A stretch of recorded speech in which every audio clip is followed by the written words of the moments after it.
तो साथियों नमस्कार और स्वागत है आप सभी का हमारे YouTube चैनल स्टडी सर्किल में।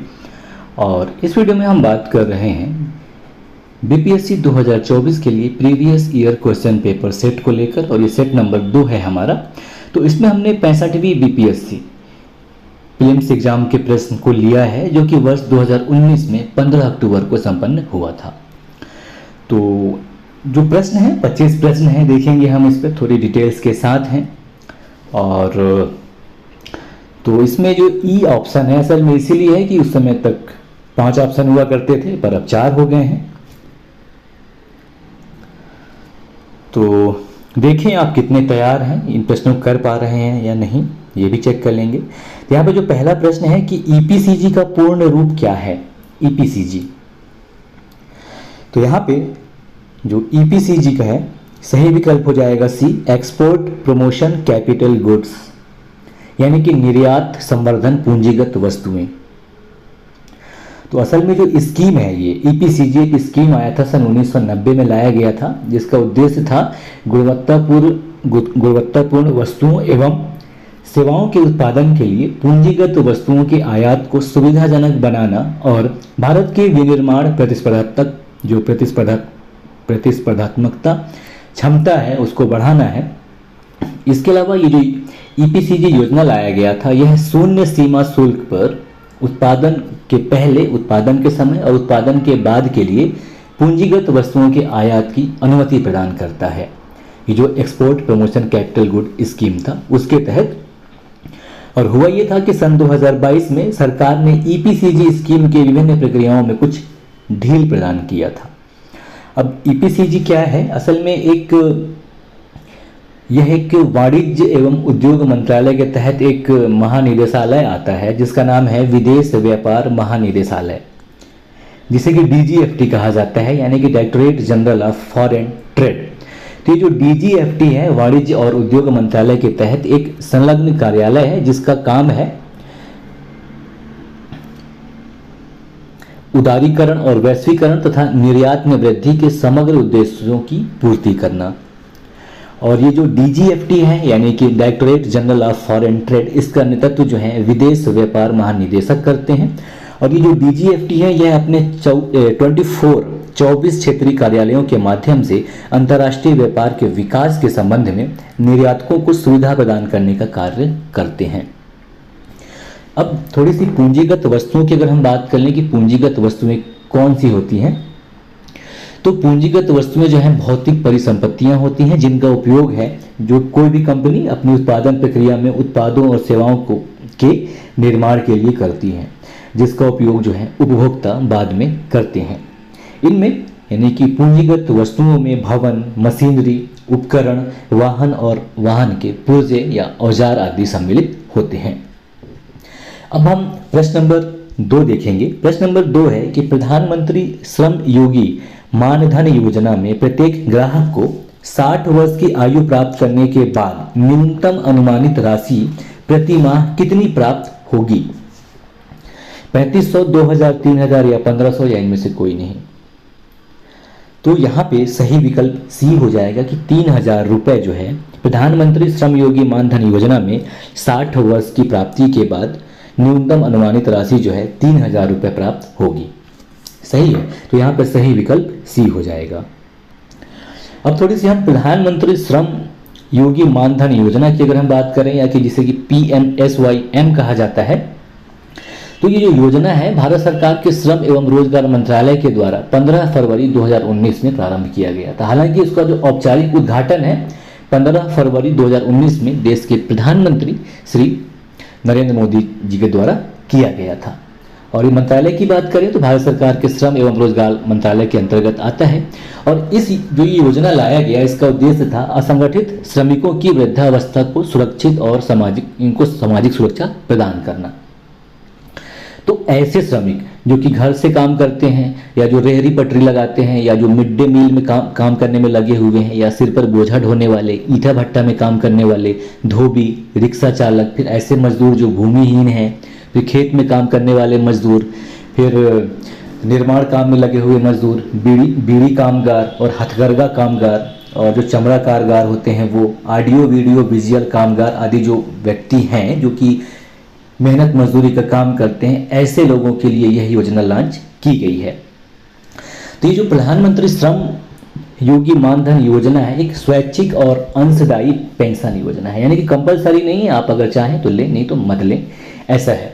तो इसमें क्या है कि जो लाभार्थी हैं उनको 60 वर्ष की आयु प्राप्त करने पर प्रति माह न्यूनतम राशि जो है 3,000 रुपये सुनिश्चित पेंशन के तौर पर मिलेगी। और यदि ऐसा होता है कि लाभार्थी की मृत्यु हो जाए तो लाभार्थी के पति या पत्नी को पारिवारिक पेंशन के रूप में जो पेंशन है उसका 50% प्राप्त करने का अधिकार होगा। अब ध्यान दीजिएगा कि जो पारिवारिक पेंशन है इसमें पति और पत्नी ही सम्मिलित होते हैं, यानी कि अगर पति की मृत्यु होती है तो पत्नी को मिलेगा और पत्नी की मृत्यु होती है तो पति को मिलेगा, ऐसा होता है।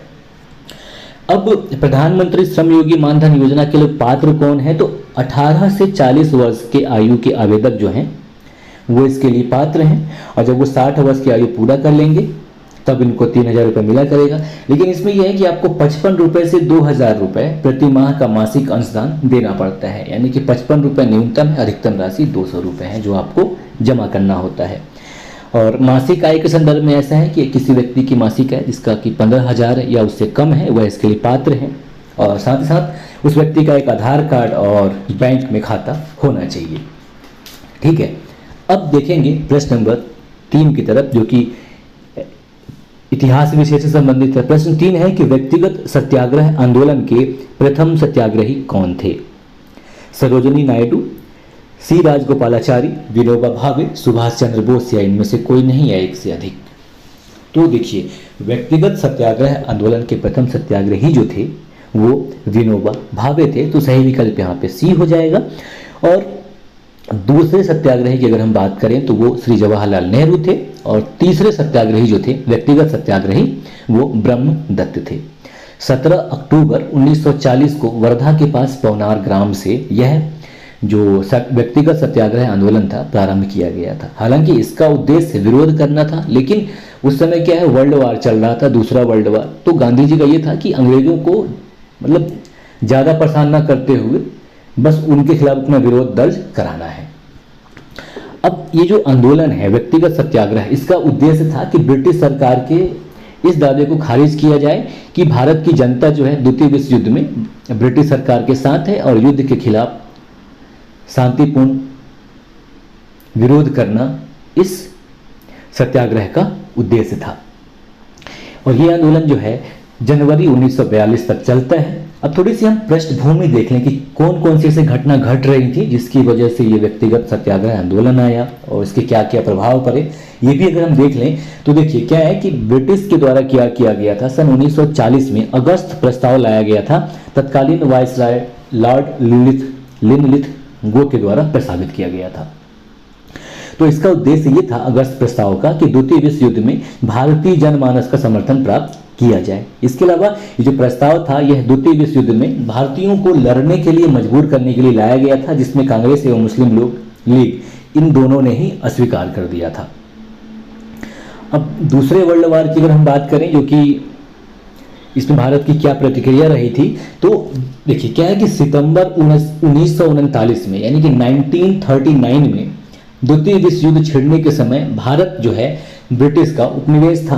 भारत की ब्रिटिश सरकार ने भारतीयों की राय लिए बिना ही युद्ध में भारत के समर्थन की घोषणा कर दी थी। तो इस पर जितने भी राष्ट्रवादी जो देश में थे उनकी अलग अलग प्रतिक्रियाएं थी। जो कांग्रेस की अगर हम बात करें तो कांग्रेस की स्थिति ये थी कि कांग्रेस ने 2 शर्तों पर युद्ध प्रयासों का समर्थन करने का फैसला किया था। पहला ये था कि युद्ध के बाद स्वतंत्र भारत की सामाजिक राजनीतिक संरचना निर्धारित करने के लिए नॉट सामाजिक बल्कि राजनीतिक संरचना निर्धारित करने के लिए एक संविधान सभा बुलाई जानी चाहिए और केंद्र में एक जिम्मेदार सरकार की तत्काल स्थापना की जानी चाहिए। हालांकि सरकार ने इसे अस्वीकार कर दिया तो कांग्रेस भी इससे पीछे हट गया। अब महात्मा गांधी की अगर हम बात करें तो महात्मा गांधी ने क्या किया, इन्होंने ये मुख्यतः फांसीवादी विचारधारा के प्रति अपनी नापसंद करते थे, जिसकी वजह से इनके द्वारा ब्रिटेन के युद्ध प्रयासों का समर्थन किया गया था और इसीलिए इन्होंने व्यक्तिगत सत्याग्रह को लॉन्च किया था। अब समाजवादी प्रक्रिया की हम बात करें तो जिसमें सुभाष चंद्र बोस, आचार्य नरेंद्र देव एवं श्री जयप्रकाश नारायण जैसे समाजवादी नेताओं ने युद्ध प्रयासों में ब्रिटेन का समर्थन नहीं किया। इसके बजाय इन्होंने स्थिति का लाभ उठाने के लिए सविनय अवज्ञा आंदोलन की वकालत की। और जवाहरलाल नेहरू की अगर हम बात करें तो जवाहरलाल नेहरू इन्होंने न ही ब्रिटिश का समर्थन किया और न ही सविनय अवज्ञा चलाए जाने का। इन्होंने भारत के स्वतंत्र होने तक इसमें भाग लेने के खिलाफ तर्क दिया। इनका कहना यह था कि जब तक हमारा देश आज़ाद नहीं हो जाता हम द्वितीय विश्व युद्ध से ऑफिशियली नहीं जुड़ सकते हैं। अब तो ये हो गई अगस्त प्रस्ताव जो कि 1940 में लाया गया था लॉर्ड लिनलिथ-गो के द्वारा। हालांकि ब्रिटिश सरकार ने पेश किया लॉर्ड लिनलिथ-गो के माध्यम से। अब अगस्त प्रस्ताव क्यों आया, उसके पीछे की पृष्ठभूमि क्या है, तो देखिए होता क्या है। 17 अक्टूबर 1939 को यानी कि 17 अक्टूबर 1939 को लॉर्ड लिनलिथ-गो के जो वक्तव्य था उन्होंने ये कहा कि मतलब ये कांग्रेस का समर्थन हासिल करने के लिए लॉर्ड लिनलिथ-गो ने एक बयान दिया जिसमें यह कहा था कि भारत सरकार अधिनियम 1935 में संशोधन के संबंध में विभिन्न दलों एवं समुदायों के बीच समुदायों के प्रतिनिधियों के साथ परामर्श किया जाएगा। इसके अलावा आगे की सलाह के लिए एक परामर्शदात्री समिति का गठन किया जाएगा। हालांकि इससे ब्रिटिश युद्ध के किसी भी उद्देश्य को परिभाषित नहीं किया गया था कि ब्रिटिश युद्ध में भारत को कैसे शामिल किया जाएगा, किस रूप में शामिल किया जाएगा। बस शामिल किया जाएगा तो किया जाएगा, ये कहा गया था। तो इसी समय क्या होता है, कांग्रेस का एक रामगढ़ अधिवेशन होता है मार्च 1940 में। तो होता यह है कि सरकार के जवाब से असंतुष्ट होकर रामगढ़ अधिवेशन में जो कि मार्च 1940 में होता है, मौलाना अबुल कलाम आज़ाद ने इस अधिवेशन की अध्यक्षता की थी। और इनके द्वारा मतलब इस समय जो कांग्रेस का अधिवेशन हुआ इसमें निम्न निर्णय पारित किए गए। पहला ये था कि सविनय अवज्ञा आंदोलन को उचित समय पर और गांधी जी के अनुसार शुरू किया जाएगा। पूर्ण स्वतंत्रता की मांग को दोहराना। ठीक है, अब थोड़ी सी हम अगस्त प्रस्ताव की और अगर विशेषता देख लें जो कि 1940 में आया था, तो इसकी विशेषता ये था कि द्वितीय विश्व युद्ध में क्या है, जो मित्र राष्ट्र हैं यानी कि ब्रिटेन, फ्रांस, ये जो है इनकी हार हो रही थी। जैसे कि फ्रांस की हार हो गई और जर्मनी की जीत हो गई, तो इसने क्या है कि इंग्लैंड के ऊपर भारतीय नेताओं के साथ समझौता करने का दबाव बनाया। और नाजीवाद की लगातार जीत के कारण कांग्रेस भी समझौता करने को तैयार थी, है ना। तो इसी पृष्ठभूमि में ब्रिटिश सरकार ने वायसराय लॉर्ड लिनलिथ-गो के माध्यम से अपना खुद का प्रस्ताव पेश किया जिसे कि अगस्त प्रस्ताव कहा जाता है। अब इस प्रस्ताव की अगर हम विशेषताएं की बात करें तो पहला ये था कि भारतीय स्वशासन के मुद्दे पर कुछ रियायतें प्रदान कर ब्रिटिश युद्ध प्रयासों के लिए भारतीय समर्थन हासिल करने का एक प्रयास था। और अन्य विशेषता यह है कि यह प्रतिनिधि निकाय था। यह वादा किया गया था कि ब्रिटिश सरकार भारत के नए संविधान को तैयार करने के लिए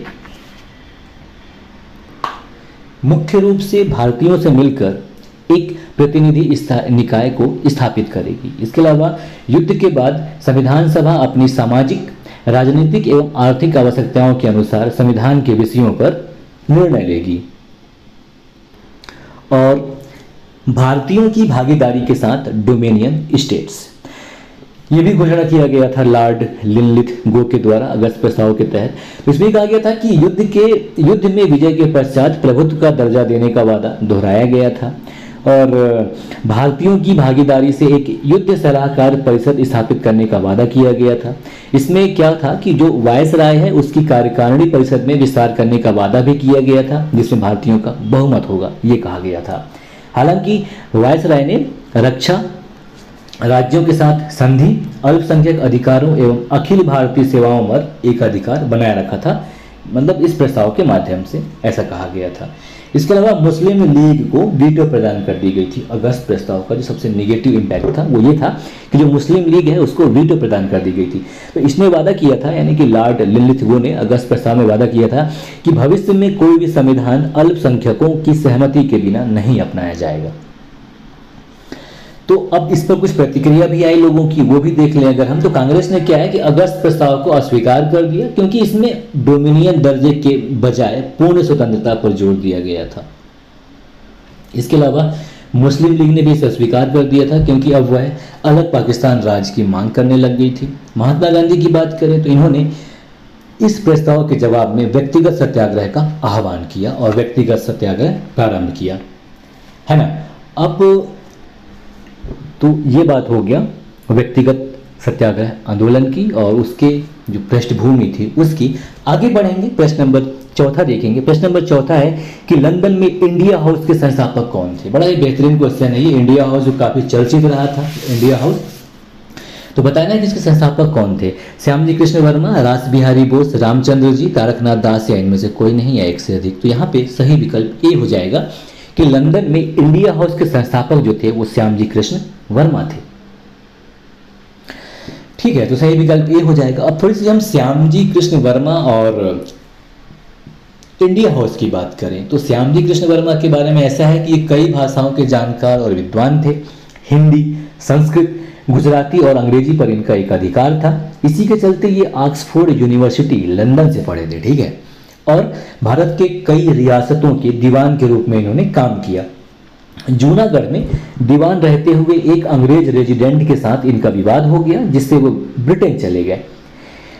इनके पास क्या था भाई, अब दीवान थे तो जाहिर सी बात है पैसा वैसा रहा होगा, तो संसाधन था, जिसके आधार पर इन्होंने ब्रिटेन के लंदन के सबसे प्रमुख स्थान पर एक भवन खरीदा, जिसका जो एड्रेस था ध्यान रखिएगा 65 Highgate Cromwell Avenue, north London. और इसका उद्घाटन 1 जुलाई 1905 को हेनरी हैंडमैन के द्वारा किया गया था। इस समय यहाँ पर दादा भाई नौरोजी और मैडम कामा भी थी। और ये जो इंडिया हाउस था असल में एक छात्र निवास था। यहीं पर इन्होंने 18 फरवरी 1905 को the Indian home rule society नामक एक नए संगठन का उद्घाटन भी किया था। इसके बाद से ही यह इंडिया हाउस पूरी दुनिया में चर्चा में आ गया था। और ये जो इंडिया हाउस है, यहाँ पर श्यामजी कृष्ण वर्मा ने छात्रों के लिए शिवाजी महाराज या शिवाजी, अकबर एवं महाराणा प्रताप के नाम पर स्कॉलरशिप शुरू की थी। और ये जो इंडिया हाउस है असल में एक छात्रावास था, जिसपे शुरुआत में 30 छात्रों की रहने की व्यवस्था की गई थी, है ना। तो पूछ देते हैं कभी कभी कि लंदन में जो इंडिया हाउस है संस्थापक, तो चलिए ठीक है कृष्ण जी वर्मा थे। अब इसका जो उद्घाटन हुआ तो उसमें कौन थे, उद्घाटन कब किया गया, तो 1 जुलाई 1905 को किया गया था, हेनरी हैंडमैन के द्वारा किया गया था। और यहाँ पे कौन कौन थे, तो दादा भाई नौरोजी भी इससे जुड़े हुए थे और मैडम कामा भी यहाँ पर थी। ठीक है, और यह इंडिया हाउस क्या था, तो यह एक छात्रावास था। ठीक है, अब प्रश्न नंबर 5 देखेंगे हम। प्रश्न नंबर 5 है कि भागलपुर में नमक सत्याग्रह का नेतृत्व किसने किया था। श्री कृष्ण सिंह ने, महादेवलाल सर्राफ ने, कुमार मिश्रा ने, या सत्यनारायण ने, या इनमें से कोई नहीं, या इनमें से एक से अधिक। तो यहाँ पे सही विकल्प बी हो जाएगा, महादेवलाल सर्राफ ने। सही विकल्प बी। अब थोड़ी सी हम महादेवलाल सर्राफ जी की अगर हम बात करें तो ये भागलपुर के एक प्रमुख स्वतंत्रता सेनानियों में से एक थे, जिन्होंने नमक सत्याग्रह आंदोलन के समय खादी के इस्तेमाल को बढ़ावा देने का कार्य किया था। इसके अलावा इन्होंने चौकीदारी कर देने से इनकार करने पर जोर दिया और मादक पेय पदार्थों के खिलाफ संदेश दिया था। तो ये भागलपुर की थे महादेवलाल सर्राफ, और जिन्होंने नमक सत्याग्रह का भागलपुर में नेतृत्व किया था। अब नमक सत्याग्रह की बात करें तो महात्मा गांधी के द्वारा दांडी मार्च की गई थी। तो नमक सत्याग्रह को दांडी मार्च के भी नाम से जाना जाता है। 12 मार्च 1930 को प्रारंभ किया गया था और इसमें इन्होंने क्या किया था, नमक बनाकर नमक कानून को तोड़ा था। और ये 12 मार्च 1930 से 6 अप्रैल 1930 तक चला था। तो इसी प्रकार बिहार में भी कुछ आंदोलन हुए थे इस नमक आंदोलन के समर्थन में। जैसे गढ़पुरा एक इलाका है जहां नमक सत्याग्रह हुआ था, जहां पर गांधी जी के आह्वान पर लोगों के द्वारा नमक बनाया गया था। और गांधी जी क्या किए थे नमक सत्याग्रह आंदोलन के समय या दांडी मार्च के समय, 12 मार्च को अपने साबरमती आश्रम से अरब सागर के तटीय शहर जिसका नाम दांडी है, वहां तक अपने 78 अनुयायियों के साथ 241 मील की यात्रा की थी।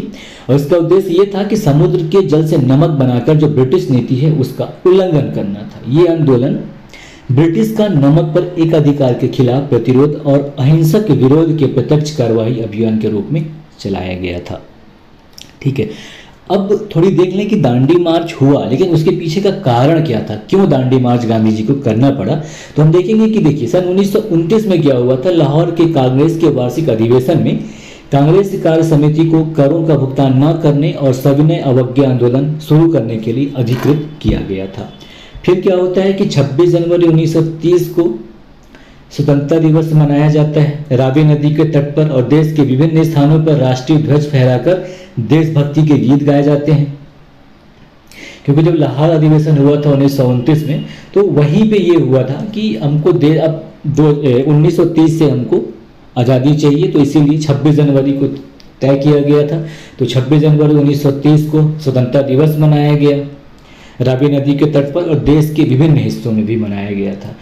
अब क्या हुआ कि साबरमती आश्रम में फरवरी 1930 में कांग्रेस कार्य समिति यानी कांग्रेस वर्किंग कमेटी की बैठक हुई, जिसमें गांधी जी को समय और स्थान का चयन करते हुए सविनय अवज्ञा आंदोलन शुरू करने के लिए अधिकृत किया गया था। इसके बाद क्या हुआ, गांधी जी ने लॉर्ड इरविन को अल्टीमेटम दिया कि अगर उनकी न्यूनतम मांगों को, जो वो मांग रहे हैं, उनको अगर नज़रअंदाज किया गया तो महात्मा गांधी के पास सविनय अवज्ञा आंदोलन शुरू करने के अलावा कोई विकल्प नहीं बचेगा। इसी चलते गांधी जी ने नमक यात्रा की। तो इसी संदर्भ में JN सेनगुप्ता, इन्होंने बंगाल में सरकार द्वारा प्रतिबंधित पुस्तकों को खुलेआम पढ़कर सरकारी कानूनों की अवहेलना की।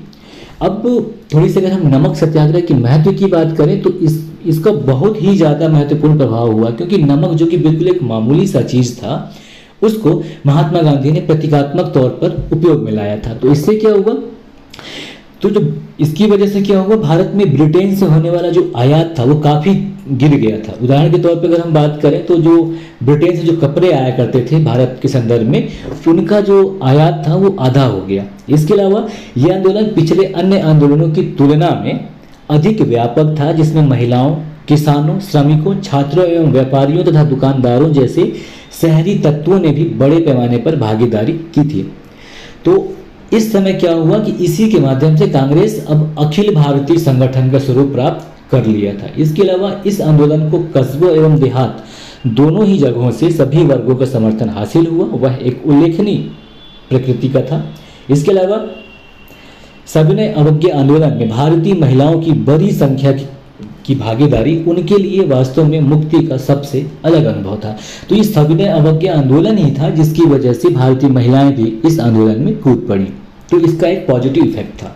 ठीक है, अब देखेंगे हम प्रश्न नंबर 6। प्रश्न नंबर 6 है कि सन 1939 में बिहार में अंबारी सत्याग्रह का नेतृत्व किसने किया था? राहुल सांकृत्यायन ने, या यदुनंदन शर्मा ने, स्वामी सहजानंद ने, या स्वामी योगानंद ने, या इनमें से किसी नहीं, या इनमें से एक से अधिक। तो सही विकल्प यहाँ पे ए हो जाएगा कि बिहार में अंबारी सत्याग्रह का नेतृत्व जो है राहुल सांकृत्यायन ने किया था। तो जब ये सत्याग्रह राहुल सांकृत्यायन के द्वारा किया गया तो इन पर एक झूठा मुकदमा दायर करते हुए 6 महीने के लिए इनको कारावास में भेजा गया था। और ये राहुल सांकृत्यायन की अगर हम बात करें सांकृत्यायन की, तो ये हिंदी साहित्य के अद्वितीय व्यक्तित्व हैं। इनका जन्म जो है उत्तर प्रदेश के आजमगढ़ जिले के पंधा नाम के एक गांव में हुआ था, और इनके बचपन का नाम असल में केदारनाथ था। ये बड़ा इंटरेस्टिंग चीज़ है। इनके बचपन का नाम केदारनाथ था और ये सांकृत्या गोत्र के थे, इसकी वजह से इन्हें सांकृत्यायन कहा जाने लगा। और बौद्ध धर्म में आस्था होने के कारण इन्होंने अपना नाम बदलकर राहुल रख लिया और फिर इन्हें राहुल सांकृत्यायन के रूप में के नाम से जाने लगा। ठीक है, इसके अलावा राहुल सांकृत्यायन को भारतीय यात्रा वृत्तांत साहित्य का जनक कहा जाता है। मतलब इन्होंने ऐसी रचनाएं लिखी जिसमें यात्रा पर आधारित विवरण है, क्योंकि ये बहुत ही ज़्यादा भ्रमण किया करते थे। तो इनका एक प्रसिद्ध रचना है वोल्गा से गंगा, इन्हीं के द्वारा लिखा गया था। इसके अलावा अठतो घुमक्कर जिज्ञासा, एशिया के दुर्गम भूखंडों में, तिब्बत में 100वां वर्ष, मेरी यूरोप यात्रा आदि भी इनकी महत्वपूर्ण कृतियाँ हैं। इसके अलावा पटना में राहुल सांकृत्यायन साहित्य संस्थान स्थित है। तो ये भी ध्यान दीजिएगा, फैक्चुअल चीज़ है कि राहुल सांकृत्यायन साहित्य संस्थान कहाँ स्थित है, तो पटना में स्थित है। अब जैसे देखिए ये बात कब की हो रही है, 1939 यानी कि आज़ादी के आसपास की बात हो रही है। तो उस समय जब इंटरनेट का ज़माना नहीं था। आज ठीक है अपन गूगल में सर्च करते हैं, स्विट्जरलैंड का नज़ारा देख लेते हैं, कोई भी वीडियो वगैरह देख लेते हैं, लेकिन जिस समय ये चीज़ संभव नहीं थी तो उस समय यही संभावना था कि लोग जाके उस जगह को घूम के वहाँ का पूरा विवरण दें। तो यही काम राहुल सांकृत्यायन के द्वारा किया गया था। ठीक है, अब आगे बढ़े प्रश्न नंबर 7 की तरफ। तो प्रश्न नंबर 7 है कि देशेर कथा पुस्तक किसने लिखी थी। ये अक्सर बिहार पीसीएससी में पूछता ही है, बिहार पीसीएस में 1 साल 2 साल या 3 साल के गैप पर देशेर कथा के बारे में। तो इसको असल में लिखे हैं सखाराम गणेश देवस्कर या देवस्कर कहा जाता है। तो सही विकल्प यहाँ पे ए हो जाएगा। तो सखाराम देवस्कर जिनका जन्म 1869 में हुआ, इनका देहावसान 1912 में होता है। तो इन्होंने जून 1904 में इस पुस्तक को प्रकाशित किया था। और फिर क्या हुआ कि इस पुस्तक का 1 वर्ष में 4 संस्करण किया गया और इसकी 10,000 प्रतियां बिकी थी। इतनी प्रसिद्ध पुस्तक थी ये। फिर बाद में क्या हुआ, बंगाल सरकार ने 1910 में इस पुस्तक पर प्रतिबंध लगा दिया था। इतना प्रसिद्ध पुस्तक था ये देशेर कथा। तो इस पुस्तक में इन्होंने क्या किया था, भारत के ब्रिटिश वाणिज्यिक और औद्योगिक शोषण के बारे में वर्णन किया था। ये बता रहे थे कि भाई साहब हमको ब्रिटेन वाले कैसे लूट रहे हैं, ये बता रहे थे इस अपनी रचना के माध्यम से। तो इसके लिए सन 1910 में बंगाल में ब्रिटिश सरकार ने इसको बैन कर दिया। और इस पुस्तक का हिंदी अनुवाद बाबूराव विष्णु पराडकर के द्वारा देश की बात के रूप में किया गया था। और अरविंद घोष ने ये लिखा है कि स्वराज शब्द का पहली बार इस्तेमाल देशेर कथा में किया गया था, है ना। और प्रश्न नंबर 8 देखेंगे हम। प्रश्न नंबर 8 है बिहार में सर्च लाइट समाचार पत्र के संपादक कौन थे। अब्दुल बारी, लंबोदर मुखर्जी, मुरली मोहन प्रसाद, रामानंद चटर्जी या ई विकल्प के इनमें से कोई नहीं या एक से अधिक। तो यहाँ पे सही विकल्प सी हो जाएगा। मुरली मोहन प्रसाद या मुरली मनोहर प्रसाद भी इन्हें कहा जाता है। कहीं कहीं मुरली मोहन, कहीं कहीं मुरली मनोहर। तो मुरली मनोहर प्रसाद यानी कि सही विकल्प सी हो जाएगा। 1918 में सर्च लाइट समाचार पत्र को संपादित इनके द्वारा किया गया था। और यह समाचार पत्र जो है सप्ताह में 2 बार प्रकाशित होता था। और ये आज़ादी से पहले देश का एक प्रमुख समाचार पत्र हुआ करता था। हालांकि इस पत्रिका को की शुरुआत अगर की हम बात करें तो इस पत्रिका को सच्चिदानंद सिन्हा जी के द्वारा पटना में शुरुआत इसकी की गई थी। और इस क्षेत्र से प्रकाशित होने वाला पहला अंग्रेजी अखबार था, जिसका प्रकाशन जो है पहली बार 15 जुलाई 1918 से हुआ था। अब आगे बढ़ेंगे, प्रश्न नंबर 9 देखेंगे। प्रश्न नंबर 9 है कि सन 1931 में बिहार समाजवादी पार्टी का गठन किसने किया था। बिहार समाजवादी पार्टी, फूलन प्रसाद वर्मा, स्वामी योगानंद, नरहरि पारिख, दादा भाई नौरोजी या इनमें से कोई नहीं या एक से अधिक। तो यहाँ पे सही विकल्प ए हो जाएगा। फूलन प्रसाद वर्मा जी के द्वारा 1931 में बिहार समाजवादी पार्टी का गठन किया गया था।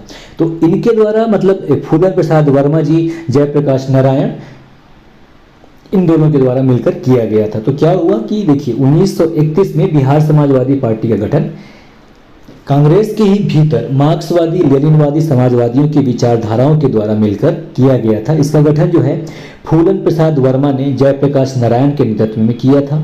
और इसका गठन जैसा कि जुलाई 1931 में हुआ।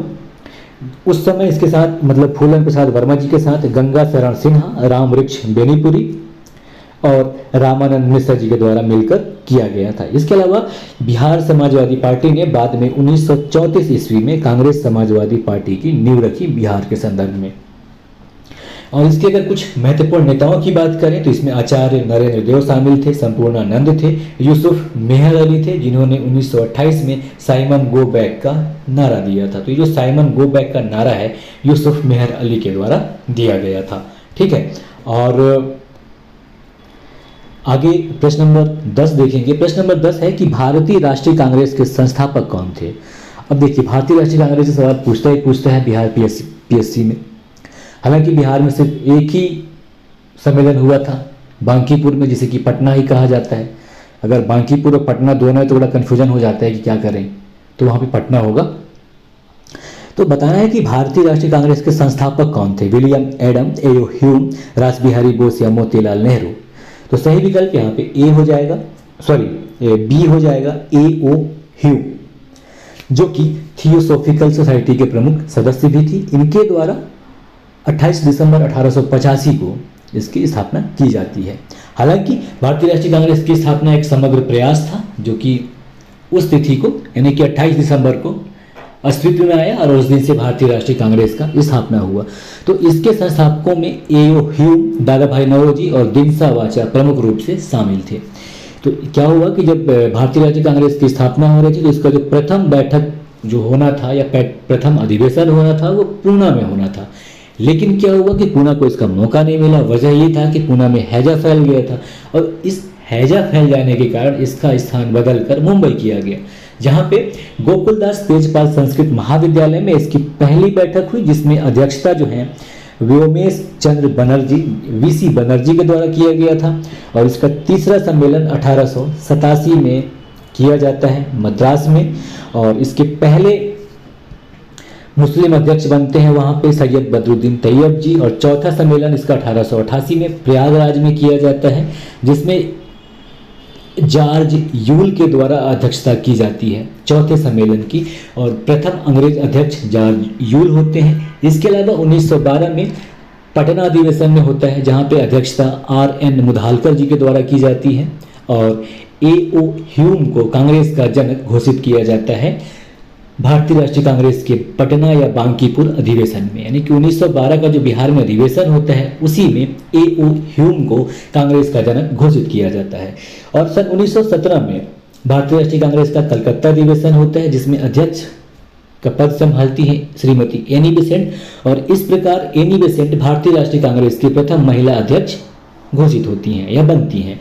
इसके अलावा 1923 में दिल्ली अधिवेशन होता है, जिसकी अध्यक्षता अबुल कलाम आज़ाद के द्वारा की जाती है। और इसी अधिवेशन में यानी कि 1923 में जो दिल्ली अधिवेशन होता है तो इसी समय अबुल कलाम आज़ाद जब इसके अध्यक्ष बनते हैं तो इस समय सबसे कम उम्र के अध्यक्ष होते हैं। इसके अलावा 1925 में कानपुर अधिवेशन होता है, जिसमें सरोजनी नायडू जो हैं भारतीय राष्ट्रीय कांग्रेस की अध्यक्षता करती हैं, और ये पहली ऐसी भारतीय महिला होती हैं जो भारतीय राष्ट्रीय कांग्रेस की अध्यक्ष घोषित होती है। इसके अलावा 1941 से 1945 तक अधिवेशन नहीं होते हैं वर्ल्ड वॉर सेकेंड की वजह से, तो इस समय अध्यक्षता जो है अबुल कलाम आज़ाद के द्वारा की जाती है। और 1947 में इसका अधिवेशन दिल्ली में होता है, और इस समय इसके अध्यक्ष जो हैं डॉक्टर राजेंद्र प्रसाद होते हैं।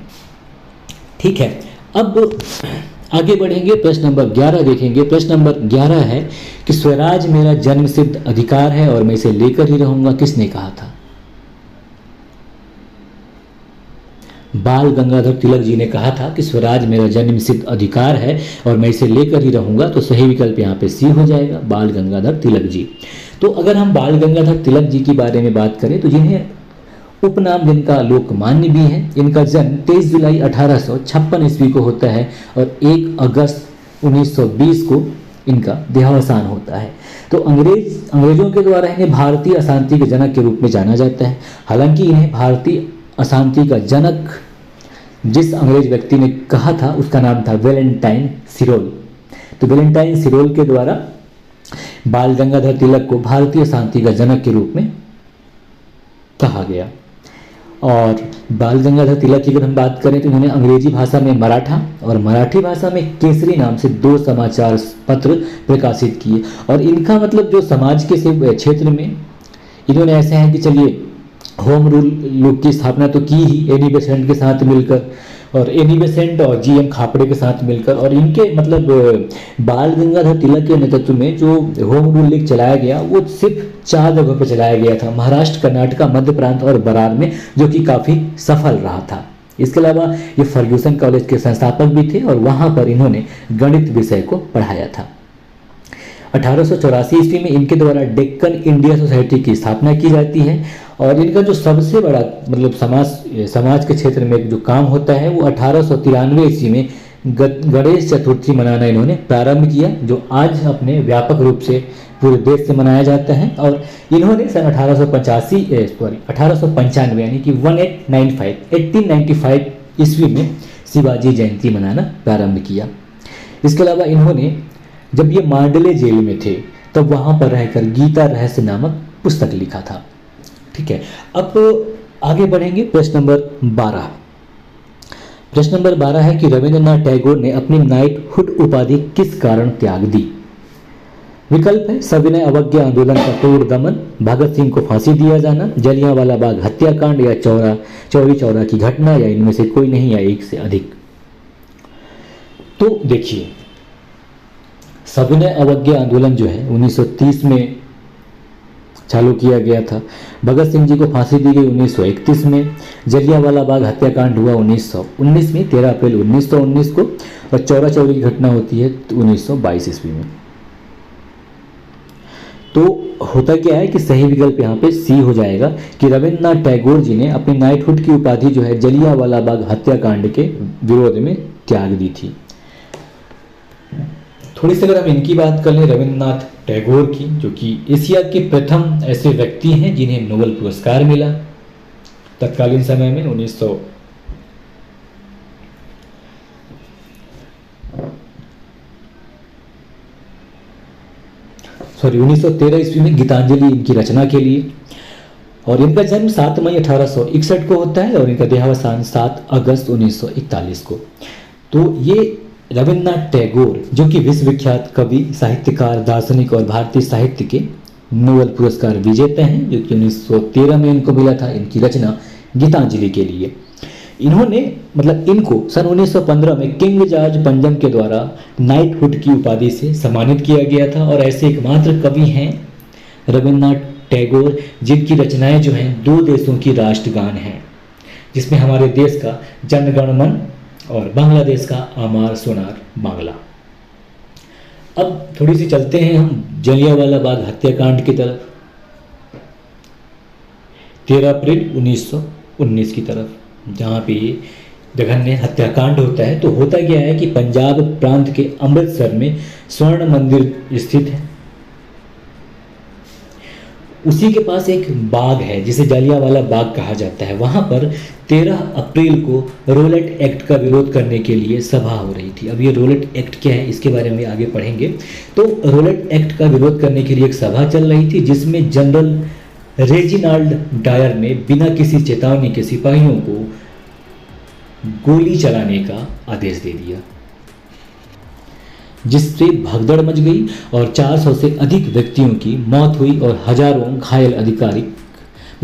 घायल हुए, ऐसा आधिकारिक आंकड़ा है। हालांकि मृत्यु होने वालों की संख्या इससे बहुत ज़्यादा थी और घायल होने वालों की संख्या भी इससे बहुत ज़्यादा थी।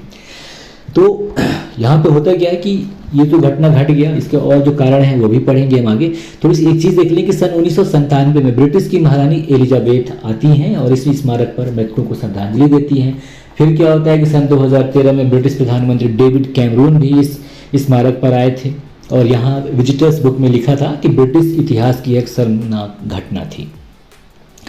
बहरहाल अगर हम 13 अप्रैल 1919 की बात करें, जिस दिन ये हत्याकांड हुआ था, तो असल में उस दिन का अपना एक अलग महत्व था कि ये बैसाखी का दिन था। और इसी दिन 13 अप्रैल 1699 ईस्वी में सिख गुरु, जो कि 10वें और अंतिम गुरु हैं, गुरु गोविंद सिंह, उनके द्वारा खालसा पंथ की स्थापना की गई थी। इसलिए बैसाखी जो पर्व है ये पंजाब और इसके आसपास के प्रदेशों का सबसे बड़ा त्यौहार है। और सिख संप्रदाय के लोग इस त्यौहार को सामूहिक जन्म दिवस के रूप में मनाते हैं। और उसी दिन अमृतसर में एक मेला काफी पहले से लगता चला आ रहा था, मतलब इसी बैसाखी की वजह से और खालसा पंथ की स्थापना होने की वजह से। तो इस दिन क्या हुआ कि हजारों लोग अपने दूर दूर से भी हरमिंदर साहिब गुरुद्वारा में आए थे, यानी कि स्वर्ण मंदिर में दर्शन करने आए थे और बैसाखी का त्यौहार मनाने क्या है अमृतसर पहुंचे थे। यहीं से 500 मीटर की दूरी पर जलियांवाला बाग स्थित है। और वहां पे जाके जब भगदड़ मचा गोली चलने के बाद, तो बहुत सारे लोगों की मृत्यु हो गई। अब जलियांवाला बाग हत्याकांड के लिए अगर हम उत्तरदायी कारकों की अगर हम बात करें कि क्यों ये हत्याकांड हुआ, तो इसके मतलब ये ऐसा जघन्य घटना था जिसके पीछे कई कारक जिम्मेदार थे। पहला तो ये था कि तत्कालीन ब्रिटिश सरकार जो है प्रथम विश्व युद्ध 1914 से 1918 के समय राष्ट्रीय गतिविधियों को रोकने के लिए कई दमनकारी कानून लाई थी, जिसमें से एक कानून था अराजक एवं क्रांतिकारी अपराध अधिनियम 1919, यानी कि anarchical and revolutionary crimes act 1919, यानी कि अराजक एवं क्रांतिकारी अपराध अधिनियम 1919, जिसे कि रोलेट एक्ट या काला कानून के नाम से जाना जाता है। तो इसे 10 मार्च 1919 को पारित किया गया था। तो इसके तहत क्या था कि सरकार अब किसी भी व्यक्ति को जो कि देशद्रोही गतिविधियों में लिप्त रहा हो या लिप्त हो, जिसने देशव्यापी जिससे देशव्यापी अशांति फैलने का डर हो, उस पर बिना मुकदमा चलाए कैद करने का अधिकार मिल गया था। तो इसकी वजह से सैफुद्दीन किचलू को गिरफ्तार कर लिया गया था। सैफुद्दीन किचलू और डॉक्टर सत्यपाल को गिरफ्तार कर लिया गया था। तो इसीलिए 13 अप्रैल 1919 को सैफुद्दीन किचलू और डॉक्टर सत्यपाल की रिहाई का अनुरोध करने के लिए जलियांवाला बाग में लगभग 10,000 लोग, जिसमें पुरुष, महिलाएं और बच्चे भी शामिल हुए थे और शांतिपूर्वक विरोध प्रदर्शन कर रहे थे। अब असल में क्या था कि जो दोनों नेता हैं, मतलब कि सैफुद्दीन किचलू जी और डॉक्टर सत्यपाल, ये दोनों नेता जो हैं हिंदू मुस्लिम एकता के प्रतीक थे, जिन्होंने रौलट एक्ट का विरोध किया तो उन्हें गिरफ्तार करके शहर से बाहर जेल भेज दिया गया था। तो अब लोग इकट्ठा हो गए, वहां गोली चला दी गई जनरल रेजिनाल्ड डायर के द्वारा। अब क्या है, हत्याकांड के बाद की स्थिति की अगर हम देखेंगे तो क्या होता है कि भविष्य में किसी भी विरोध प्रदर्शन को रोकने के लिए सरकार ने पंजाब में मार्शल लॉ लागू कर दिया था, जिसमें सार्वजनिक झंडे और अन्य अपमान शामिल थे। और इस घटना की खबर सुनकर भारतीयों में नाराजगी बहुत ज़्यादा बढ़ गई थी और पूरे उपमहाद्वीप में ब्रिटिश सरकार के खिलाफ विरोध प्रदर्शन शुरू हो गए, क्योंकि बहुत बड़ा हत्याकांड था। तो इसी समय क्या हुआ कि रविन्द्रनाथ टैगोर ने अपने नाइटहुड की उपाधि लौटा दी। उसके अलावा महात्मा गांधी ने कैसर-ए-हिंद की उपाधि लौटा दी, जिसे कि महात्मा गांधी को बोअर युद्ध के समय अंग्रेजों के द्वारा प्रदान किया गया था। फिर 14 अक्टूबर 1919 को क्या होता है कि भारत सरकार ने डिसऑर्डर इंक्वायरी कमेटी के गठन की घोषणा की। यह समिति लॉर्ड विलियम हंटर की अध्यक्षता के चलते उनके नाम पर हंटर कमीशन के नाम से भी जानी जाती है, और इसमें भारतीय सदस्य भी शामिल थे। मार्च 1920 में हंटर कमेटी ने अपने अंतिम रिपोर्ट में सर्वसम्मति से जनरल रेजिनाल्ड डायर की कृत्यों की निंदा की और उसे अपने पद से इस्तीफा देने का निर्देश दिया। ये हुआ। अब थोड़ी चौरी चौरा की घटना भी देख लें, जो कि 4 फरवरी 1922 को होता है। तो इसके बाद क्या है, मतलब जिसमें क्या है, पुलिस थाने में आग लगा दी जाती है, जिसके परिणाम स्वरूप महात्मा गांधी जी ने अपना असहयोग आंदोलन स्थगित कर दिया था और भगत सिंह को फांसी दिया जाना। भगत सिंह को फांसी जो है 23 मार्च 1931 को दिया गया था। हालांकि इनके फांसी का जो तिथि था वो 14 मार्च 1931 तय किया गया था। बड़ा संयोग है, देखिए 5 मार्च को गांधी इरविन समझौता होता है 1931 को, और 30 मार्च को कांग्रेस का अधिवेशन होता है। हालांकि इनको जो शहीद आजम भगत सिंह को जो फांसी दी जाती है वो इन पर एक हत्या के लिए दी जाती है, जनरल डायर की हत्या के लिए इनको दी जाती है। सॉरी, सैंडर्स को गोली मार दिया था इन्होंने, उसके लिए इनको ये सज़ा दी गई थी, सैंडर्स की मृत्यु के लिए। मतलब उन्होंने सैंडर्स को क्या है, गोली मारा था, इसकी वजह से इनको फांसी का सज़ा दिया गया था। तो गांधी जी इनको बचा नहीं सके, खैर वो अलग चीज़ है। तो जब इनको क्या हुआ, 23 मार्च 1931 को इनके साथ अन्य 2 क्रांतिकारी, जिनका नाम सुखदेव और राजगुरु, इनको फांसी दी गई थी लाहौर के जेल में। जैसा कि पहले बताया कि इनका जो फांसी की तिथि थी वो 24 मार्च 1931 तय की गई थी, लेकिन इन्हें समय से पहले ही दे दिया गया और इन्हें मतलब बड़ा क्रूरतम तरीके से इन्हें फांसी दिया गया था। तो इन तीनों ही क्रांतिकारियों के द्वारा अंग्रेज सरकार से अनुरोध किया गया था कि उनके साथ राजनीतिक कैदियों के रूप में व्यवहार किया जाए और राजनीतिक कैदियों के उनके दर्जे को देखते हुए उन्हें साधारण अपराधियों की तरह फांसी पर न चढ़ाकर गोलियों से मारा जाए, लेकिन उनकी यह मांग जो है अस्वीकार कर दी गई थी। ठीक है, अब देखिए, अब इनका ठीक है, इनको समय से पहले 11 घंटा पहले इनको फांसी की सज़ा दे दी गई और ये तय हुआ था कि इन तीनों का जो अंतिम संस्कार है जेल में ही किया जाएगा। लेकिन फिर क्या, लोगों की भीड़ बढ़ने लगी, लोगों में आक्रोश था, भीड़ बढ़ने लगा, तो ऐसा सोचा गया कि उठते धुएं को देखकर बाहर खड़ी भीड़ जो है उत्तेजित हो जाएगी, इसलिए ये तय किया गया कि इनका अंतिम संस्कार जो है सतलज के तट पर कसूर में किया जाएगा। कसूर एक जगह है, वहाँ किया जाएगा। तो क्या हुआ, रातों रात जेल के पीछे की दीवार तोड़ दी गई और वहाँ से ट्रक को अंदर लाया गया और इन तीनों के मृत शरीर को घसीटते हुए ले जाकर ट्रकों में फेंक दिया गया। और ये जो मैं आपको घटना का वर्णन बता रहा हूँ, असल में इनके दोस्त, मतलब इनके साथ जो इसी सजा में गिरफ्तार हुए थे, जिनका नाम मनमथ नाथ गुप्ता है, उनकी पुस्तक है history of Indian revolutionary movement, उसके उदाहरण है ये कि दीवार रातों रात जेल के पीछे की दीवार तोड़ी गई, वहां से ट्रक को अंदर लाया गया और इन तीनों के पार्थिव शरीर को घसीटते हुए ले जाकर उन ट्रकों में फेंक दिया गया। सतलज नदी के तट पर दो पुजारी उन शवों का इंतजार कर रहे थे। खैर, ये पुजारी कौन थे? हम भारतीय ही थे। उन तीनों के मृत शरीर को चिता पर रखकर आग लगा दी गई और जैसे ही भोर होने लगी, जलती चिता की आग बुझाकर आधे जले हुए शरीरों को सतलज नदी में फेंक दिया गया। और जैसे ही पुलिस और पुजारी वहां से हटे, गांव वाले पानी के अंदर घुस गए और उन्होंने अध जले शरीर को बाहर निकाला और फिर विधिवत ढंग से उनका अंतिम संस्कार किया। मनमथ नाथ गुप्ता की पुस्तक history of Indian revolutionary movement से ये उद्धृत है, ये चीज वहां पे लिखा गया है। ये तो कुल इस मतलब सांडर्स की हत्या के लिए 8 लोगों पर मतलब 8 लोगों को सजा दिया गया था, जिनमें 3 को फांसी दी गई, बाकी को कुछ को आजीवन कारावास और कुछ को सामान्य सजा दी गई थी मृत्यु के मतलब इस हत्या के जुर्म में, है ना। तो यहाँ पे सही विकल्प हो जाएगा सी, जलियांवाला बाग हत्याकांड की वजह से रविंद्रनाथ टैगोर ने अपनी नाइटहुड की उपाधि जो है त्याग दी थी। अब प्रश्न नंबर 13 है कि काकोरी ट्रेन कांड में किन क्रांतिकारियों को फांसी की सजा दी गई थी।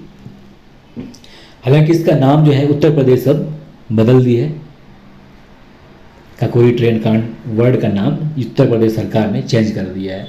खैर, बताना है कि इस समय किन क्रांतिकारियों को फांसी की सजा दी गई थी। राम प्रसाद बिस्मिल और अशफाकुल्लाह, वीर सावरकर और वासुदेव चापेकर, प्रफुल्ल चंद चाकी और खुशीराम बोस, सूर्यसेन और उधम सिंह, उनमें से कोई नहीं या एक से अधिक। सही विकल्प हो जाएगा यहाँ पे ए, राम प्रसाद बिस्मिल और अशफाकुल्लाह खान। इसके अलावा इनके साथ साथ राजेंद्र लाहरी और ठाकुर रोशन सिंह जी को भी काकोरी ट्रेन कांड की वजह से फांसी की सजा दी गई थी। तो जो काकोरी कांड है या काकोरी षड्यंत्र है, जिसको कि काकोरी ट्रेन डकैती के नाम से भी जाना जाता है, यह एक सशस्त्र डकैती थी जो कि 9 अगस्त 1925 को मध्य उत्तर प्रदेश में सहारनपुर से लखनऊ जा रही ट्रेन को काकोरी स्टेशन पर रोका गया था और वहां पे यह घटना घटित हुई थी। फिर क्या हुआ कि 19 दिसंबर 1927 को गोंडा जेल में राजेंद्र लाहरी जी को, राम प्रसाद बिस्मिल को गोरखपुर जेल में, अशफाकुल्लाह खान को फैजाबाद जेल में और रोशन सिंह ठाकुर को इलाहाबाद जेल में फांसी दी गई थी। तो इस प्रकरण में यानी कि काकोरी ट्रेन कांड में HRA यानी कि हिंदुस्तान रिपब्लिकन एसोसिएशन के सदस्य थे। तो HRA का नाम बदलकर आगे HSRA कर दिया गया था, यानी कि हिंदुस्तान सोशलिस्ट रिपब्लिकन एसोसिएशन कर दिया गया था। तो इस लूट का उद्देश्य यानी कि जो काकोरी ट्रेन कांड किया गया था, इसका उद्देश्य था कि जो HSRA है इसके लिए धन प्राप्त करना और न्यूनतम क्षति के साथ एक उच्च प्रोफाइल ब्रिटिश सरकार के लक्ष्य पर हमला करते हुए भारतीयों के मध्य HSRA की सकारात्मक छवि बनाने के लिए यह कांड किया गया था। तो यहाँ पे सही विकल्प ए हो जाएगा, राम प्रसाद बिस्मिल और अशफाकुल्लाह खान को काकोरी ट्रेन कांड की वजह से फांसी की सजा दी गई थी, है ना। अब आगे बढ़ेंगे, प्रश्न नंबर 14 देखेंगे। प्रश्न नंबर 14 है कि इंडिया फॉर इंडियंस किताब किसने लिखी थी? जो चितरंजन दास साहब ने लिखी थी इस किताब को। तो सही विकल्प यहाँ पे CR दास ए हो जाएगा। CR दास ने इंडिया फॉर इंडियंस किताब लिखी थी। अब प्रश्न नंबर 15 देखेंगे। प्रश्न नंबर 15 है कि सत्यशोधक समाज की स्थापना किसने की थी? दयानंद सरस्वती, ज्योतिबा फुले, गांधी जी, डॉक्टर बाबा साहेब अम्बेडकर या इनमें से कोई नहीं या एक से अधिक। तो यहाँ पे सही विकल्प ए हो जाएगा, बी हो जाएगा कि ज्योतिबा फुले ने सत्यशोधक समाज की स्थापना की थी। तो ज्योतिबा फुले के द्वारा पुणे में 24 सितंबर 1873 में सत्यशोधक समाज की स्थापना की गई थी।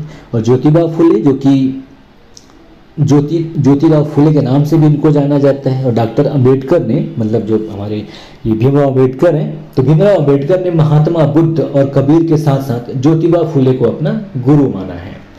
इसके अलावा ये जो सत्यशोधक समाज की स्थापना जो है, ये व्यक्ति की स्वतंत्रता और समानता के लिए उनके द्वारा चलाए गए आंदोलन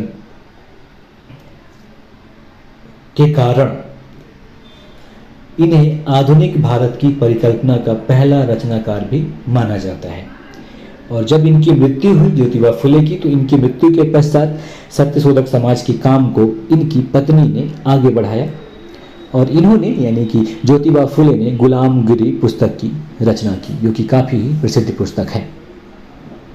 तो सत्यशोधक समाज जो है ज्योतिबा फुले के द्वारा स्थापित की गई थी, है ना। अब प्रश्न नंबर 16 है, देखेंगे हम। प्रश्न नंबर 16 है कि भारतीय राष्ट्रीय कांग्रेस की प्रथम महिला अध्यक्ष कौन थी। तो थोड़ी देर पहले पढ़े हैं। तो भारतीय राष्ट्रीय कांग्रेस की प्रथम महिला अध्यक्ष जो हैं ये श्रीमती एनी बेसेंट हैं, सन 1917 में बनी थी। ठीक है।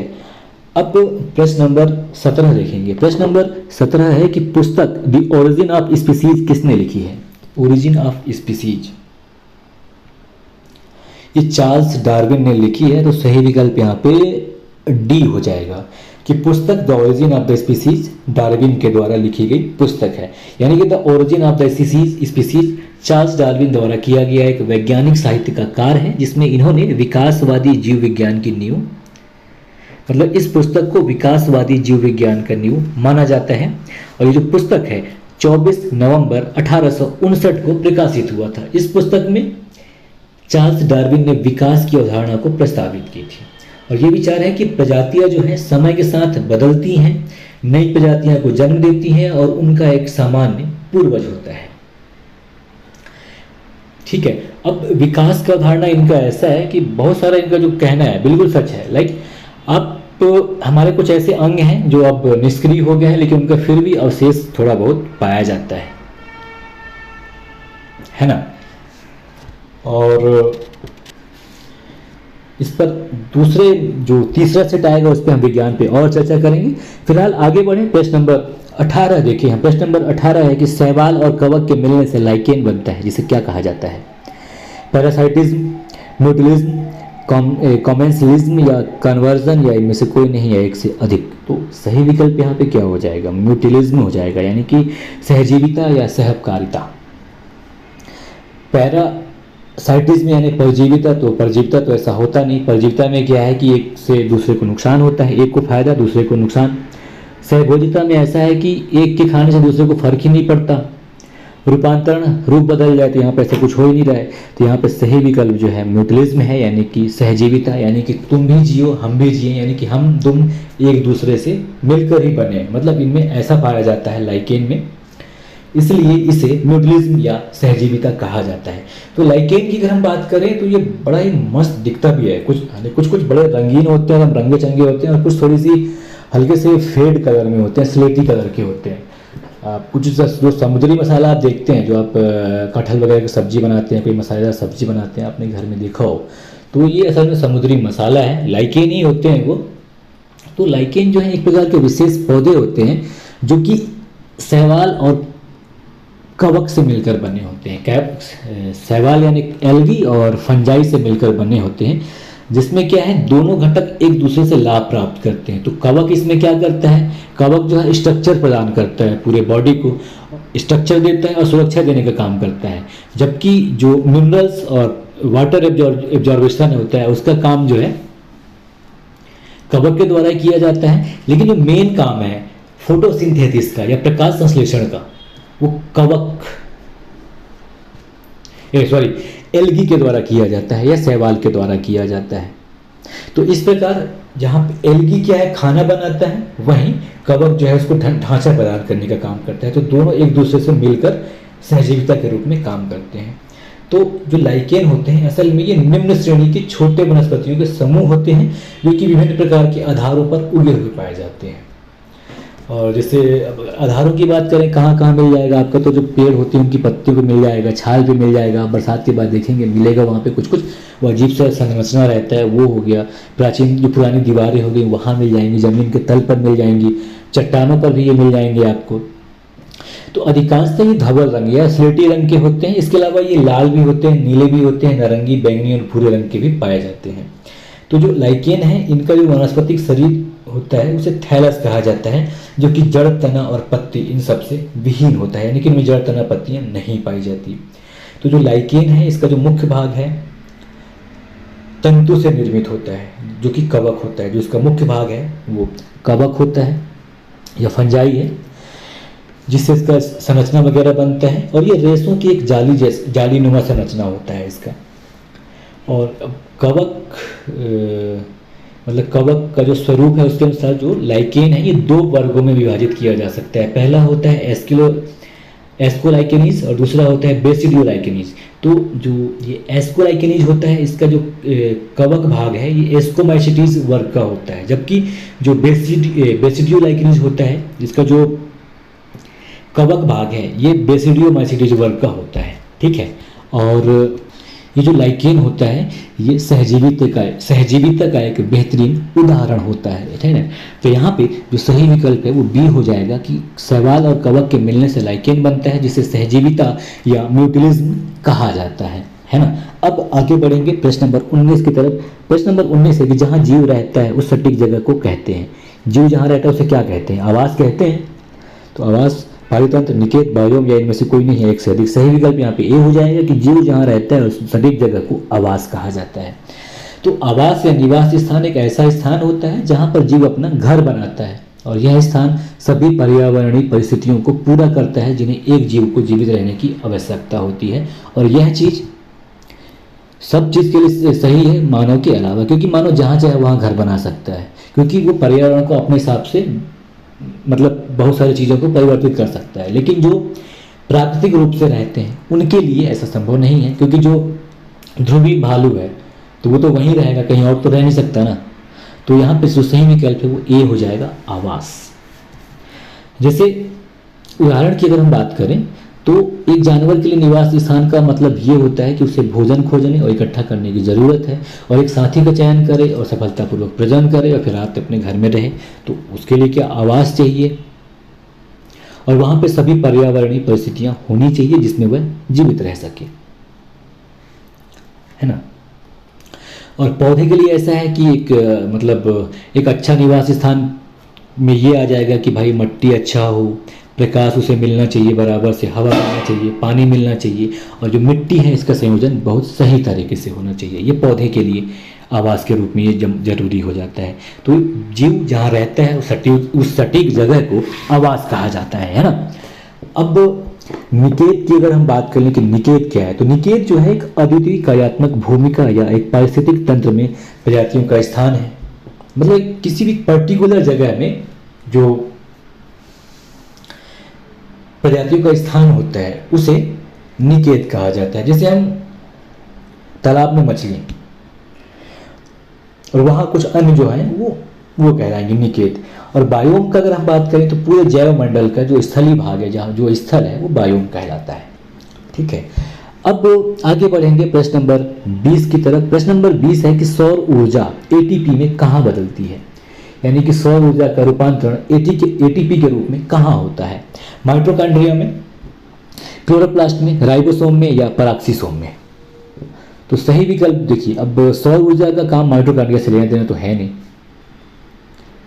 तो क्लोरोप्लास्ट में बदलेगा ये। तो सही विकल्प यहाँ पे बी हो जाएगा कि सौर ऊर्जा जो है एटीपी में क्लोरोप्लास्ट में बदलती है। ठीक है, तो यहाँ पे जो सही विकल्प हो जाएगा वो बी हो जाएगा कि क्लोरोप्लास्ट में जो सौर ऊर्जा है वो एटीपी में परिवर्तित होती है। अब देखिए होता क्या है कि जैसे जितने भी पेड़ पौधे हैं जो पादप हैं, ये सूर्य प्रकाश की उपस्थिति में कार्बन डाइऑक्साइड जल को लेकर कार्बोहाइड्रेट्स का निर्माण करते हैं और ऑक्सीजन गैस जो है वातावरण मुक्त करते हैं। ये क्रिया प्रकाश संश्लेषण कहलाता है। इसमें होता क्या है, कार्बन डाइऑक्साइड के 6 अणु होते हैं और 12 अणु जल के होते हैं। सूर्य की प्रकाश की उपस्थिति और क्लोरोफिल जो कि पत्तियों में ही होता है क्लोरोप्लास्ट में, वो मिलकर कार्बोहाइड्रेट और ऑक्सीजन और जल का निर्माण करते हैं। ये होता है प्रकाश संश्लेषण में। तो अब जो ये क्लोरोप्लास्ट है इसका काम क्या है? तो ये क्लोरोप्लास्ट जिसे कि हरित लवक कहा जाता है, तो यह पादप कोशिकाओं और यूकैरियोटिक कोशिकाओं में पाया जाने वाला एक कोशिकांग यानी कोशिका का अंगक होता है जो कि प्रकाश संश्लेषण को संपन्न करने का काम करता है। क्यों? क्योंकि इसी में क्लोरोप्लास्ट में ही क्लोरोफिल पाया जाता है। और ये क्या, इसका काम ये है क्लोरोप्लास्ट का कि सूर्य के प्रकाश को अवशोषित करने का काम करता है और पौधों के लिए भोजन बनाने का कार्य करता है। इसके अलावा यह जल और कार्बन डाइऑक्साइड गैस के साथ इसके उपयोग से भोजन बनाता है। इसके अलावा जो क्लोरोप्लास्ट हैं ये जंतु कोशिकाओं में नहीं पाए जाते हैं, है ना।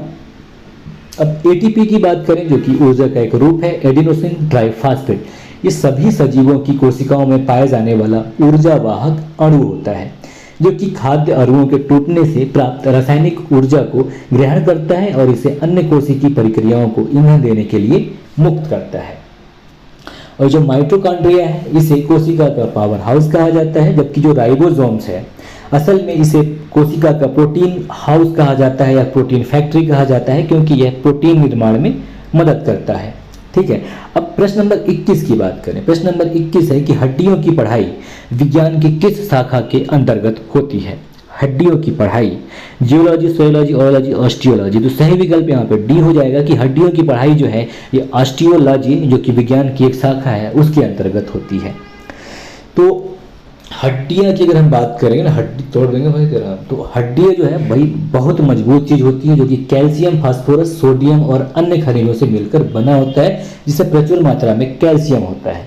तो जो अपनी हड्डी होती है ह्यूमन शरीर की या किसी भी ऐसे कशेरुकी की जिसमें हड्डी पाया जाता है, तो उनकी जो बाहरी लेयर होती है ये काफ़ी कठोर होती है, जो कि उनको ताकत देने का काम करती है, जबकि जो हड्डी है इनकी अंदरूनी हिस्सा जो है छेद युक्त होती है, छेददार होती है, गोल होती हैं, मतलब अंदर से होल रहता है, जिससे खून जो है प्रवाहित हो सके।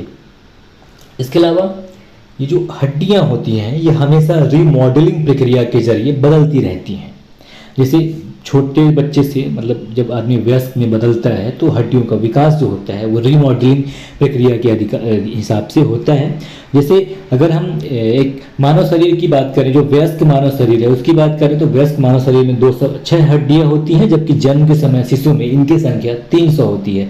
जबकि मानव शरीर में अगर मसल्स की बात करें तो जो मसल्स होते हैं वो 639 होते हैं, यानी कि 639 होते हैं।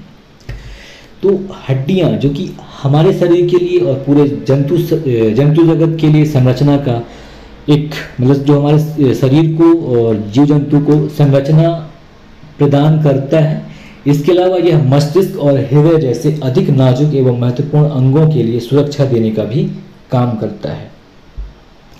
हड्डियों का निर्माण जो है ऑस्टियोब्लास्ट और ऑस्टियोसाइट्स के द्वारा होता है। और शरीर की जो सबसे बड़ी हड्डी है पता है जांघ का है, जिसे कि फीमर कहा जाता है, जबकि सबसे छोटी हड्डी जो कि स्टेप्स जिसका नाम है वो मध्य कान की हड्डी होती है। ठीक है, अब हम बात करेंगे प्रश्न नंबर 22 की तरफ। प्रश्न नंबर 22 है कि निम्नलिखित में से किसी की कोशिका में कोई एंजाइम नहीं होता है। अब देखिए एंजाइम किसमें होगा? जो सजीव होगा। तो यहाँ पे विकल्प क्या है? लाइकेन, विषाणु, जीवाणु, शैवाल या इनमें से कोई नहीं है एक से अधिक। तो सही विकल्प यहाँ पे बी हो जाएगा, विषाणु या वायरस, इनमें कोई एंजाइम नहीं होता है। हालांकि इससे पहले मैंने क्या कहा था? मैंने कहा कि जो जिसमें जीव होगा, जो जीवित है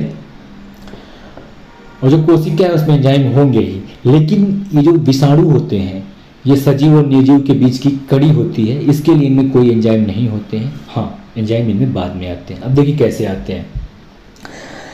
ये जो विषाणु होते हैं असल में जो इनकी संरचना है ये कोशिकीय नहीं होता, बल्कि सजीव और निर्जीव के बीच की कड़ी होती है। और इनका जो आनुवंशिक पदार्थ होता है या तो आरएनए होता है या डीएनए होता है, जो कि जब मेजबान के अंदर घुसता है तब जाकर ही सक्रिय होता है डीएनए या आरएनए। तो जो असल में एंजाइम होते हैं इनमें कोई भी प्रकार का जो वायरस होते हैं इनमें किसी प्रकार का एंजाइम नहीं पाया जाता। और इनकी सबसे बड़ी विशेषता ये है वायरस की कि ये बिल्कुल स्पेसिफिक होते हैं, यानी कि अगर उनसे एक रोग फैलता है, मान के चलिए कि उनसे ब्लड कैंसर फैलता है, तो वो सिर्फ ब्लड कैंसर ही फैलाएंगे, कुछ दूसरी बीमारी नहीं फैलाएंगे। ये इनकी सबसे बड़ी विशेषता है वायरस की। और ये सजीव और निर्जीव इन दोनों के बीच की कड़ी है वायरस। और इनका क्रिस्टलीकरण किया जा सकता है, यानी कि क्रिस्टल के रूप में बनाकर इनको रखा जा सकता है वायरस को। खैर आगे बढ़ते हैं प्रश्न नंबर 23 की तरफ। प्रश्न नंबर 23 है कि मनुष्य के शरीर के किस अंग में लिम्फोसाइट का निर्माण होता है? यकृत, अस्थि मज्जा, तिल्ली, अग्नाशय या इनमें से कोई नहीं या एक से अधिक। तो सही विकल्प यहाँ पे हो जाएगा बी, अस्थि मज्जा या बोन मैरो में लिम्फोसाइट का निर्माण होता है। लिम्फ यानी लसिका होता है, लिम्फ लसिका होते हैं असल में। तो जो लिम्फ होता है ये लिम्फोसाइट का निर्माण शरीर में दो जगह होता है, बोन मैरो में तो होता ही होता है, इसके अलावा थाइमस में भी होता है। तो जो लिम्फोसाइट होते हैं ये श्वेत रक्त कणिकाओं का एक प्रकार होते हैं, जो कि शरीर की प्रतिरक्षा प्रणाली में अहम स्थान रखते हैं या महत्वपूर्ण भूमिका निभाते हैं। तो जब लिम्फोसाइट परिपक्व हो जाता है तो ये अपने ब्लड सर्कुलेशन में प्रवेश कर जाते हैं और रक्त और लिम्फ इन दोनों के अलग अलग हिस्सों में पाए जाते हैं लिम्फोसाइट्स। अब लिम्फोसाइट जो है दो प्रकार के होते हैं, बी लिम्फोसाइट और टी लिम्फोसाइट्स। तो बी लिम्फोसाइट जो है ये अस्थि मज्जा में इनका निर्माण होता है, और जो भ्रूण होते हैं उनके लिए बी लिम्फोसाइट का निर्माण जो है यकृत या लीवर में होता है, जबकि जो टी लिम्फोसाइट्स है इसका निर्माण थाइमस में होता है। ठीक है, अब आगे बढ़ेंगे, प्रश्न नंबर 24 देखेंगे। प्रश्न नंबर 24 है कि निम्नलिखित में से किस हार्मोन में आयोडीन मिली होती है, आयोडीन होता है? टेस्टोस्टेरॉन, थायरॉक्सिन, एड्रेनलिन या इंसुलिन या इनमें से कोई नहीं। सही विकल्प हो जाएगा यहाँ पे बी विकल्प, हालांकि सी लिखा गया है, खैर बी थायरॉक्सिन हार्मोन में आयोडीन मिली होती है। तो थायरॉक्सिन हार्मोन जिसे कि T4 भी कहा जाता है, ये थायराइड ग्लैंड के द्वारा या थायराइड ग्रंथि के द्वारा निर्मित किया जाता है। यह हमारे रक्त में मिल जाता है और यकृत मतलब ब्लड में मिलने के बाद लीवर और किडनी तक पहुंचता है। यहाँ पर यह अपने सक्रिय रूप में परिवर्तित किया जाता है, और जो थायरॉक्सिन या T4 कहा जाता है तो इसका जो सक्रिय रूप है वो दूसरा है जिसका नाम है ट्राइआयोडोथायरोनिन। अब थायरॉक्सिन जो हार्मोन्स है, अगर हम उसके काम की बात करें, जो थायरॉक्सिन है यह मस्तिष्क के विकास और कार्य में मदद करता है। इसके अलावा यह मांसपेशियों के नियंत्रण के साथ साथ हड्डी के स्वास्थ्य में भी मदद करता है और शरीर के मेटाबॉलिज्म का जो रेट है उसको नियंत्रित करता है। इसके अलावा वसा, प्रोटीन और कार्बोहाइड्रेट के मेटाबॉलिज्म को नियंत्रित करने का काम जो है थायरॉक्सिन करता है। इसके अलावा थायरॉक्सिन जो है प्रोटीन संश्लेषण में भी मदद करता है और कोशिका के विकास के लिए बहुत ही महत्वपूर्ण है थायरॉक्सिन हार्मोन। अब जो थायराइड ग्लैंड है जिससे कि थायरॉक्सिन का उत्पादन होता है, दो प्रकार के हार्मोन निकलते हैं इससे। एक तो ट्राइआयोडोथायरोनिन हो गया T3 और दूसरा है थायरॉक्सिन T4। तो अगर किसी भी प्रकार का थायराइड ग्लैंड में कोई असंतुलन होता है तो ज़्यादातर निम्न प्रकार से लक्षण दिखाई देते हैं। पहले तो डिप्रेशन में रहेगा इंसान, वजन बढ़ जाना, कब्ज और थकान महसूस होना, ये थायराइड में परिवर्तन होने पर ऐसा कुछ दिखाई देता है। ठीक है, अब आगे बढ़ेंगे प्रश्न नंबर 25, और इस सेट का हमारा अंतिम है कि एड्स किसके कारण होता है? हेलमिंथ के कारण, जीवाणु के कारण, कवक के कारण या विषाणु के कारण या इनमें से कोई नहीं। तो सही विकल्प जो है वो डी हो जाएगा कि एड्स जो है विषाणु के कारण फैलता है ना। एड्स AIDS यानी कि एक्वायर्ड इम्यूनो डिफेंसी सिंड्रोम, जो कि HIV वायरस से फैलता है। तो एड्स यानी कि एक्वायर्ड इम्यूनो डिफिशियंसी सिंड्रोम, मतलब एक्वायर्ड यानी कि अर्जित की हुई प्रतिरक्षा, यानी कि हमारा प्रतिरक्षा तंत्र है उसको खत्म करने वाला बीमारी होता है एड्स, जो कि HIV वायरस से फैलता है, जो कि मानव के जो इम्यून सिस्टम है, हमारा प्रतिरक्षा तंत्र है, उस पर हमला करता है।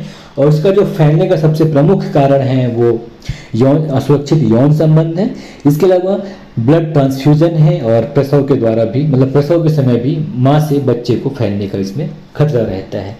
अब इसके अगर इतिहास की बात करें तो सिंपल सा है कि ये जो पहली खबर इस बीमारी पर 18 मई 1981 में एक समलैंगिक समाचार पत्र जिसका नाम न्यूयॉर्क नेटिव होता है उसमें छपता है, जबकि पहली चिकित्सकीय रिपोर्ट जो है 5 जून 1981 को हुई, जिसमें USA में 5 मामले आए थे। ठीक है, एड्स है ना। तो यहाँ पे सही विकल्प जो एड्स है ये HIV वायरस से फैलता है, तो विकल्प यहाँ पे डी सही हो जाएगा। और प्रश्न नंबर 24 में एक चीज़ थोड़ा सा और देखना था, हम देख भी लें। अगर ये जो टेस्टोस्टेरॉन जो हार्मोन्स है इसकी बात करें तो इसका जो श्रावण है टेस्टिस से होता है, तो ये हमारे मतलब पुरुषों में सेकेंडरी सेक्सुअल फीचर यानी जो द्वितीयक लैंगिक लक्षण होते हैं उनको विकसित करता है, जैसे आवाज़ का भारी हो जाना, दाढ़ी मूंछ का आगना, फिर क्या बोलते हैं जांघ वगैरह पे बाल उगना, ये सब। और मतलब ये सब चीज़ जो है ये टेस्टोस्टेरॉन से मतलब इसके श्रावण की वजह से होता है। ठीक है, तो साथियों ये था हमारा बिहार पीएससी 2024 के लिए मॉडल को previous year question paper set number 2, जिसमें हमने वर्ष 2019 में 15 अक्टूबर को आयोजित 65वीं बीपीएससी प्रीलिम्स एग्जाम के प्रश्नों को शामिल किया था। बाकी अगले पार्ट में, तब तक के लिए नमस्कार, व्यस्त रहें, मस्त रहें, जय हिंद, जय भारत।